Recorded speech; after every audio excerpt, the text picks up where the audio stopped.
En ya la unidad 1 ya se acabó.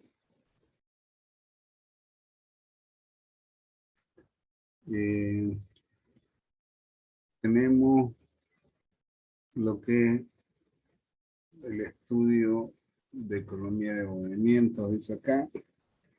En realidad viene a ser estudio de tiempos y movimientos, ¿ya? Bien.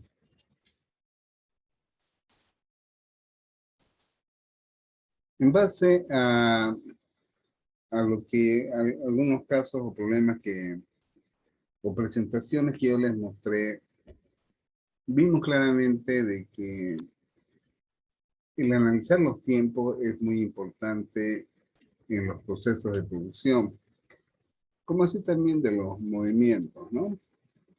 Es decir, de que las mejoras de un sistema de producción a veces cuando no hay una secuencia de una etapa a otra, puede perjudicar en la productividad, ¿ya?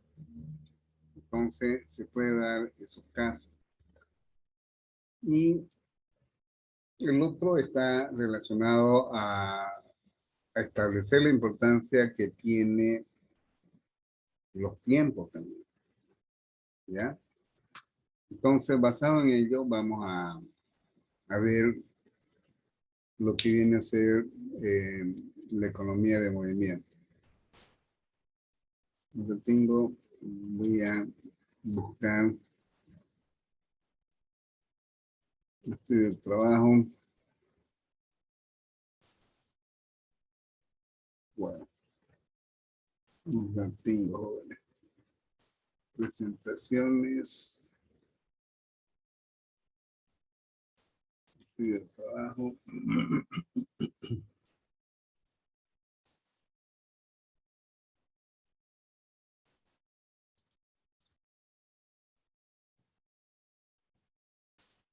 Ya.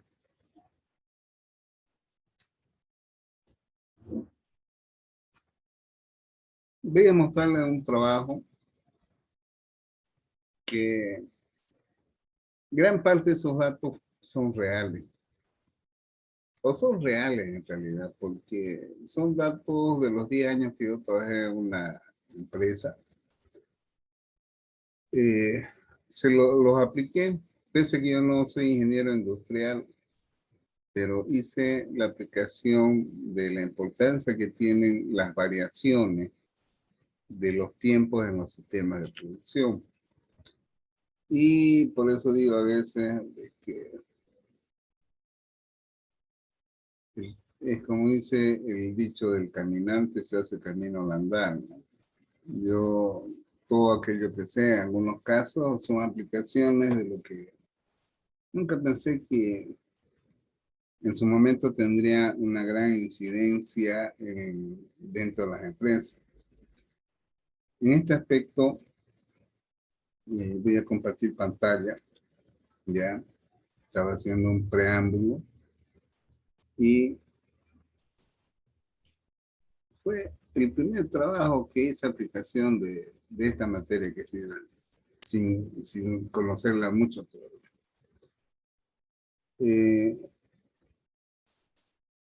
Aquí es una aplicación en la empresa que yo trabajé y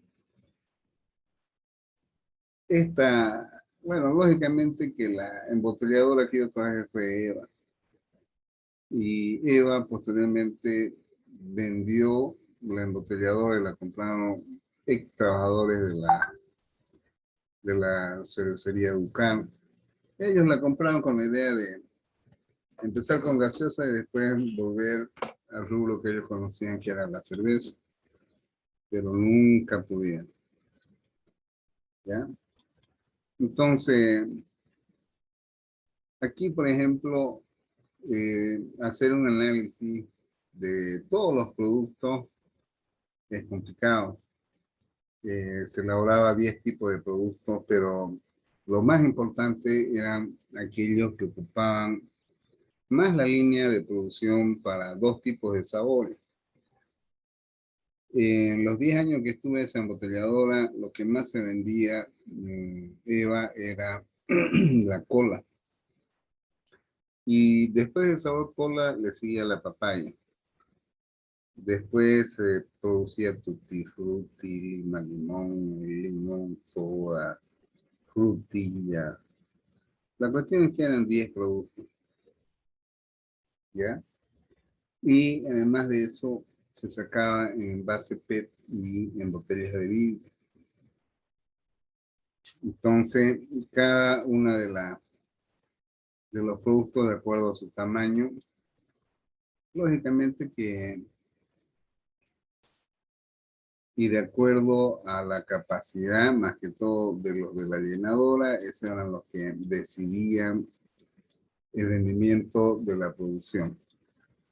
Hoy en día, este terreno ya pertenece a Coca-Cola, ¿ya? Coca-Cola lo compró, lo que era hacer el sur, y se han extendido hasta ahí. Bien,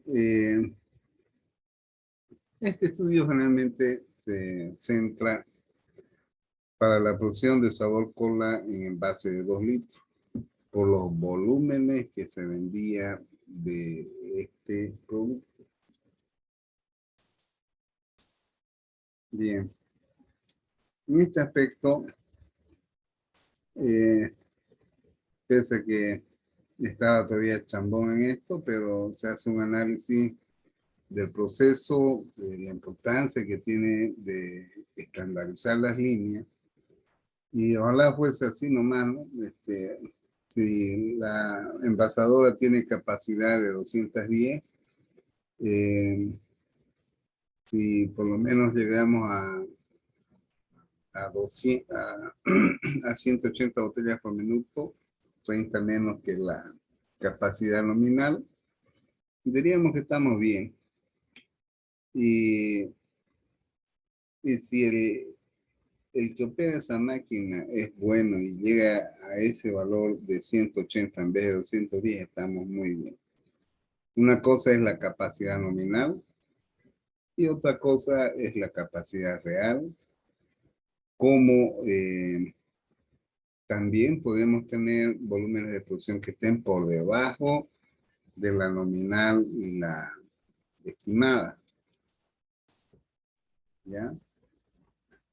Lógicamente que eso va a incidir en la eficiencia y la eficacia de la producción en su totalidad si ese producto es el que tiene mayor demanda. Bueno, aquí, desde el punto de vista, como ustedes han visto, en las presentaciones anteriores, cómo va a reeditar un resultado que viene a ser generalmente basado en la cantidad o unidades de producto que se pueden producir ya en una jornada laboral de 8 horas, de 2 turnos o de 3 turnos. Como así también va a incidir en la eficiencia y la eficacia de la línea en su conjunto. Eh, yo siempre parto del concepto de que para establecer un programa de producción hay que ver los datos históricos, y no precisa ser un brujo, decir, no, esto vamos a, nada más que establecer cómo se comportan los datos y establecer una ecuación predictiva. Suficiente con ver los datos históricos para poder predecir. En base a ello es de que se puede establecer una programación de la producción y de ahí se pueden hacer muchas cosas más. Acá se muestra lo que era el terreno de esa embotelladora, de la capacidad que tenía esa línea, cuya capacidad nominal era de 25.000 litros hora, ¿ya? Entonces, más o menos en su sistema de producción de esta línea de procedencia brasilera y tecnología alemana, es que el proceso se iniciaba cargando los envases PET a la mesa de alimentación, acá, ¿ya? Y de aquí pasaban a, bueno, si había que etiquetar, se efectuaba acá el etiquetado cuando, más que todo para Pepsi-Cola, que en ese momento logramos producir, pero que era una etiqueta tipo manga. Entonces las botellas pasaban un enjuagador, acá al proceso de llenado, un sistema de control de la altura de llenado, un etiquetado y aquí un empaquetado en una línea marca francesa. Pues, entonces era la forma en que tenía este proceso de envasado de producto PET. ¿Ya? Bueno, voy pasando de forma rápida, está mostrando la etiquetadora, el lincer, el impresor electrónico, el proceso de llenado. Daniel, no se ve lo que está hablando. Y no sé lo que comparte. ¿Y por qué hablan tarde ustedes, che? Yo ya no sé algo. Qué barbaridad. Ahora, ¿se ve? Sí. Bueno, ya había explicado hasta aquí. Después de llenado pasa al etiquetado, del etiquetado acá a un sistema de empaquetado. Bueno, acá se definen los equipos, ¿no?, de la línea, ¿ya? Que son datos nominales. El PET es nada más que un envase de plástico que proviene de un plástico denominado polietileno tereftalato. Bueno, aquí se muestra un tipo de etiquetadora que también es muy importante o sea, digamos, si el tipo era chambón o se originaba un cuello de botella acá, ¿ya? A veces ese adhesivo era especial. Bien, como les decía, se producían más de 5 productos, hasta 10 se llegó a producir. De tal manera que acá se muestran los datos de producción de 3, 4, 5, 6 sabores, ¿ya? Y lo que más se vendía era el sabor cola. De tal manera que gran parte de la producción de estos 150.000, 520.000 y así sucesivamente, expresados en base, ¿ya? Eh, Viene a ser, digamos, el análisis de producción por mes desde enero a diciembre de este año. Bien, ¿para qué sirve eso? Sirve para ver cómo fueron los volúmenes de producción. Es decir, de que se fueron registrando estos valores y acá hubo un bajón. El bajón este es básicamente porque estos son los meses en que empieza a hacer frío. Y al incrementarse la temperatura, la demanda de gaseosas crece y así sucesivamente. Entonces, en base a ello se determina la torta de preferencia y de producción y de nota acá, que gran parte de ese volumen de producción está atribuido a este sabor. ¿Ya? Por otro lado, se analiza los datos establecidos para la producción tanto en base PET como en base de vidrio, con su capacidad nominal y su rendimiento de línea, ¿ya? Donde el fabricante establece que se puede producir 10.600 botellas por hora para un envase PET de 2 litros, que es el que nos interesa. No voy a referirme a los otros. Pero el 85% de esto, ¿ya? Es lo que sería la capacidad esperada o deseada que alcance el operador. Si no puede llegar a 10.600, que es algo a veces ideal, por lo menos llegar a 9.010, ¿ya? Bien, entonces, en base a ello, es de que se hace un análisis de las capacidades nominales efectivas de la esperada con la real. Fíjense de que no se llegaba ni siquiera al 50% de la esperada. ¿Listo? O sea, ni siquiera al 50%. Espero que se estén entendiendo este cuadro, jóvenes. ¿Se entendió? Sí, pero Bien. Es decir, de que lo que se produjo fue esto de forma real y esta era la esperada.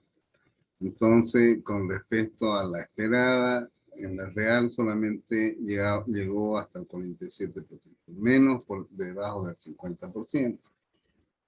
Aquí, por ejemplo, esta era la hoja de reporte, ¿ya? ¿Qué significaba esto? Por ejemplo, el sabor cola en tamaño de 68 onzas, que equivale a 2 litros, se empleó esta cantidad de jarabe.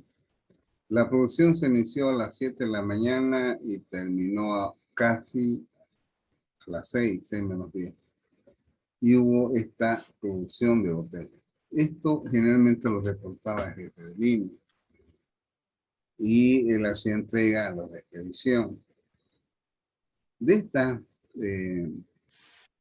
entrada de botellas, por decir, que estas fueron la producción de envases, digamos, entregados al departamento de expedición. En el visor se rechazaron 48. O sea, esto menos esto son 48 por algún defecto. ¿Ya? Y la producción bruta fue esto. Hubo envases que fueron descartados. Se obtuvo este rendimiento. Las horas pagadas equivalen a 630 horas. El TBFS significa el tiempo válido fuera del servicio.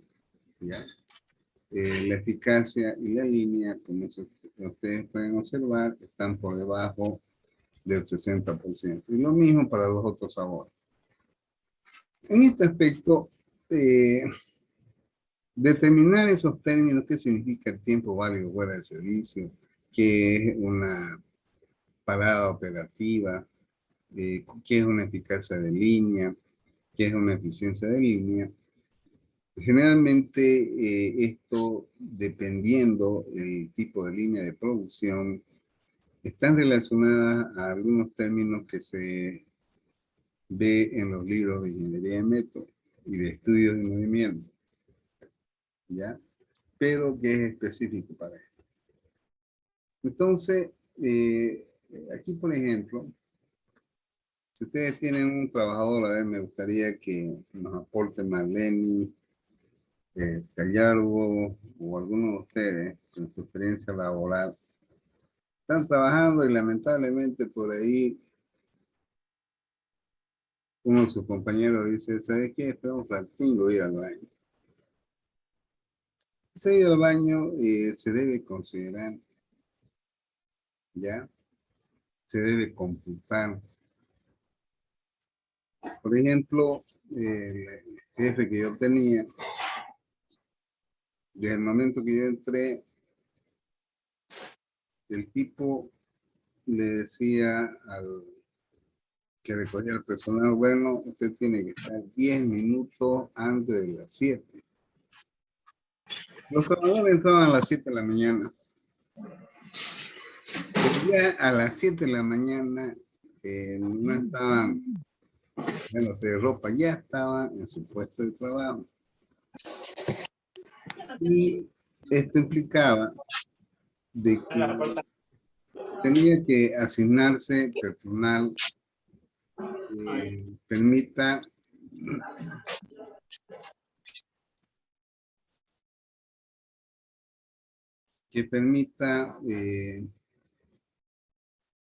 que no se pueda empezar el proceso de lavado de botellas porque la lavadora no alcanzó la temperatura deseada, es decir, de que la temperatura de los baños de soda cáustica deberían estar por lo menos entre 50 y 60 grados Celsius.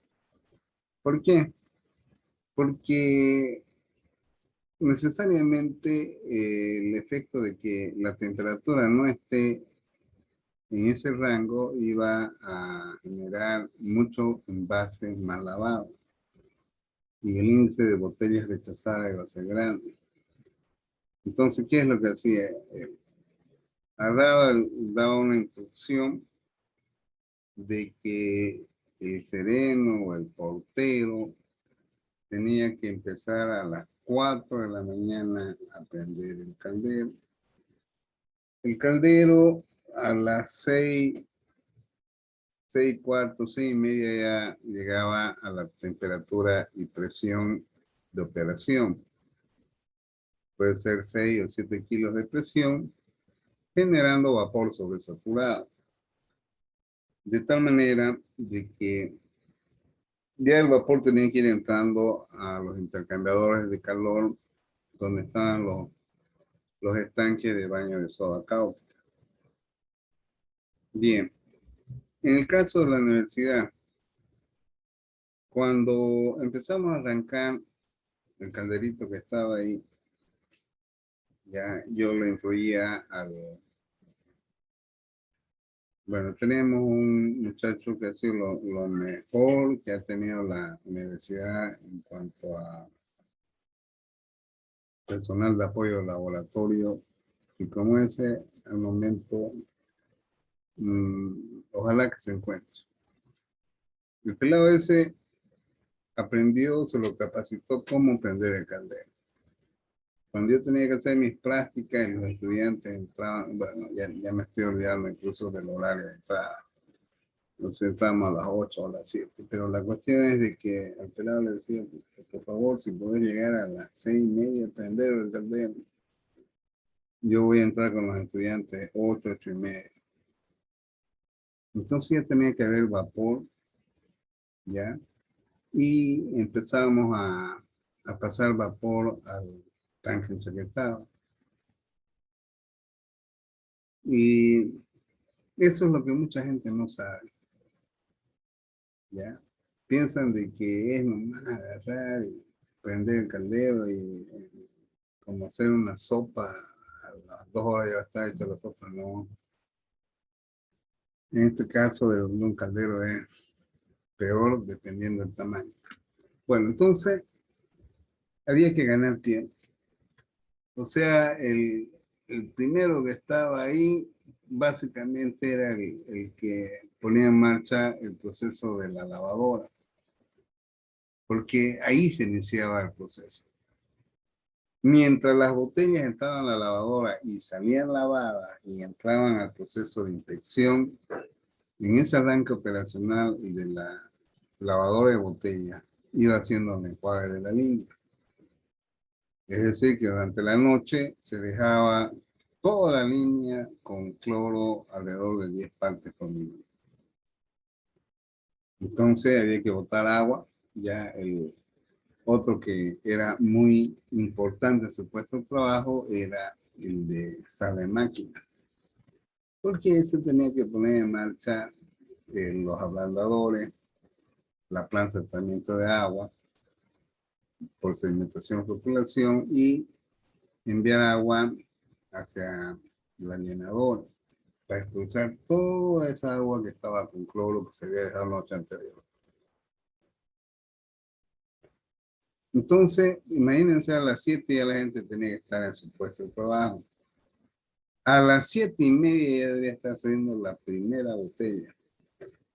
Es decir, que el de la llenadora, después de hacerse enjuague, tenía que empezar a recibir ya la bebida gasificada y empezar a llenar la botella. Entonces fíjense de que el tiempo era importante. Ese arranque operacional en sí, desde que empezaba a salir la primera botella, requería de 30 minutos. Y ahí había que dar, ¿no? Si queríamos tener un buen rendimiento. A las 11:30 o 12, ya se le decía a la que daba almuerzo, señora, si es posible su almuerzo 12 menos 10 ya debe estar servido. Ya. Entonces el primero que paraba la línea era de entrada de botellas a la llenadora y sus ayudantes, ellos eran los primeros en almorzar. A medida que esa botella que dejaron en la línea iba saliendo, hasta las 12:15, 12:20, ya terminaba de salir en el otro extremo de la línea, es decir, donde se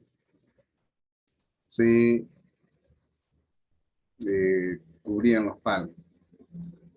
Entonces se daba media hora de refrigerio, es decir, de que desde el que iba el primero, de 12 a 12:30. Y aquí había un problema, ¿no? Habían trabajadores que decían, "Puta, no estoy acostumbrado que media hora y con la panza llena tengo que levantar a veces". Peor si eran cajas de 40 botellas. O sea, un peso de 60 y 70, recién almorzadito. Había gente que no se acostumbraba. Pero es así, ¿no? Entonces, fíjense de que todas estas cositas, uno las aprende en el proceso de trabajo, dependiendo qué se produce, cómo es la línea. Si había que hacer un cambio de sabor, por ejemplo, se terminó de producir cola y había que elaborar papaya, había que hacer un enjuague en toda la línea para que no quede ni un vestigio de sabor cola. Y captar el jarabe del producto a producir después. Entonces, esto significaba tiempo.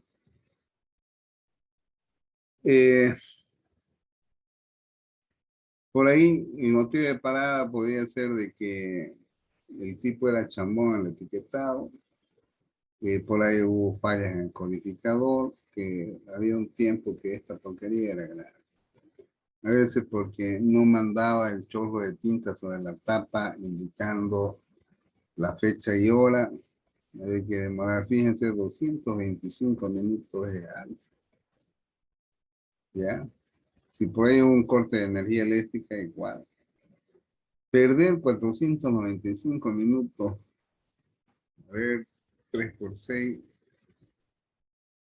Bueno, son varias horas, ¿no? 60 es una hora. Eh, es, es alto. A veces estas paradas son fatales. Fatales, joven. Bueno, todo eso contemplaba la hoja de control, ¿ya? Y no crean de que fue fácil. Cuando empezamos a producir con esta línea, recuerdo que hasta mi cabeza iba a entrar en corte. Y el que cayó pila fue lamentablemente un peruano que era de Pepsi-Cola. Y la falla estaba en que esa máquina, cuando se la compró, y que valía más de $1.000.000, por desorganización estuvo parada en la frontera por más de 6 meses y los sellos se secaron. Y había rato que salía una Pepsi-Cola demasiado dulce o sin dulce. Y era por falla una. Y pensaban que yo no sabía estandarizar mi jarabe, todo eso, me evaluaron de todos lados. Y era un problema. Bueno, jóvenes, como ustedes ven, ya, esa era la forma de determinar cuántas horas eran productivas realmente, ¿ya?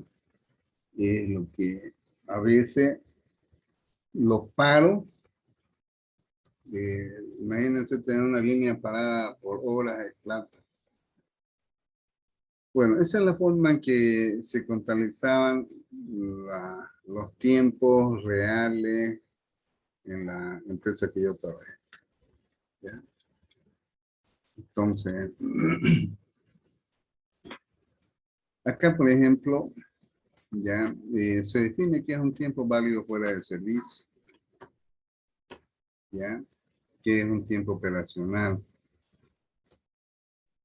Bueno, todo esto que estoy explicando, ya mañana, hoy día no me dio tiempo, quería haber empezado por ahí.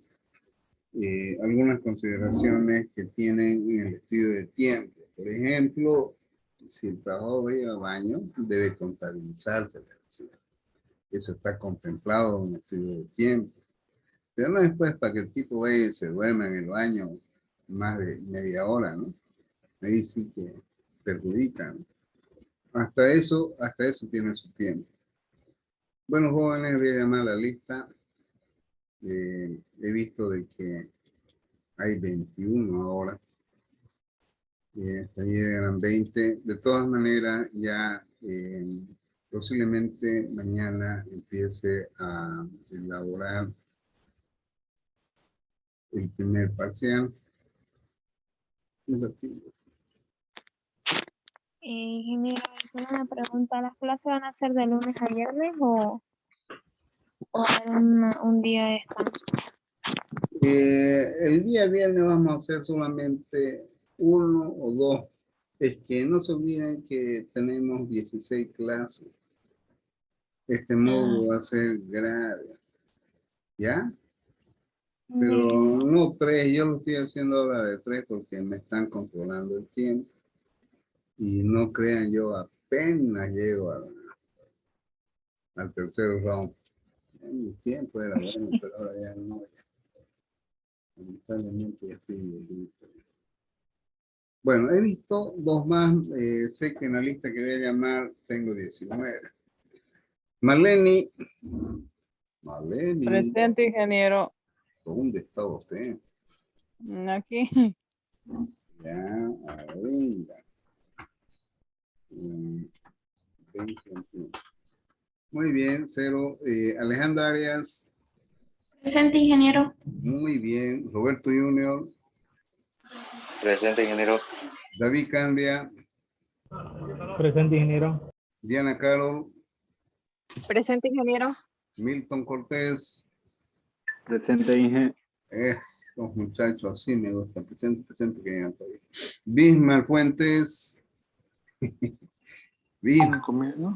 ¿No hay Bismar Fuentes? ¿Comido ahí? No hay Bismar. Qué barbaridad más bárbara. Juan Gallardo. Presente, ingeniero. Muy bien. Wilson Jiménez.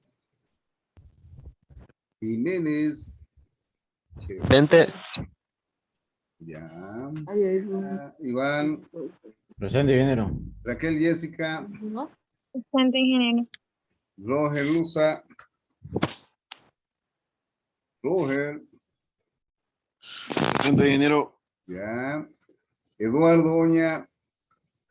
Presente, ingeniero. Alexander Bryan Quicaño. Alexander. Ya se fue este muchacho, no lo corté, parece.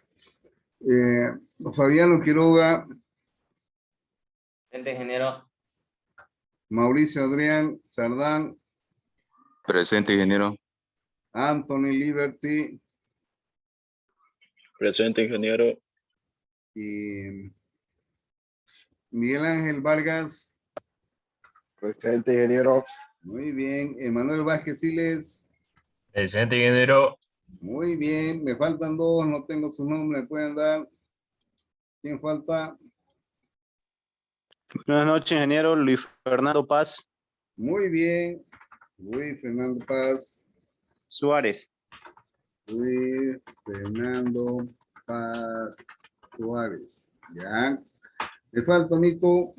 ¿Quién es? Bueno. No sé quién es, pero ya mañana lo veo. Bueno, jóvenes, nos vemos mañana. Formen grupos, por favor, hasta mañana. Ya viene la primera actividad asincrónica. ¿Ya?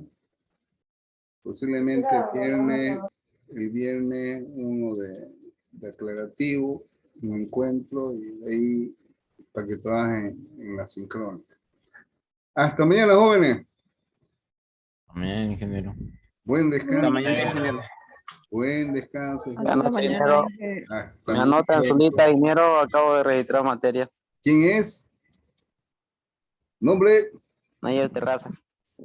Miguel Ángel Terraza. Nayer Terrazas. Qué va. Ayala. Nayer Sí. Terrazas Ayala. Terrazas. Es el que faltaba. Decía que ya mañana lo averiguo. ¿Quién es? Ya estaba poniendo parte. Listo, joven. Ya está anotado. Ahora sí estamos completos. Ya, gracias, ingeniero. Muy bien, joven. Hasta mañana. Nos vemos mañana. ¿Dónde está para finalizar? Aquí.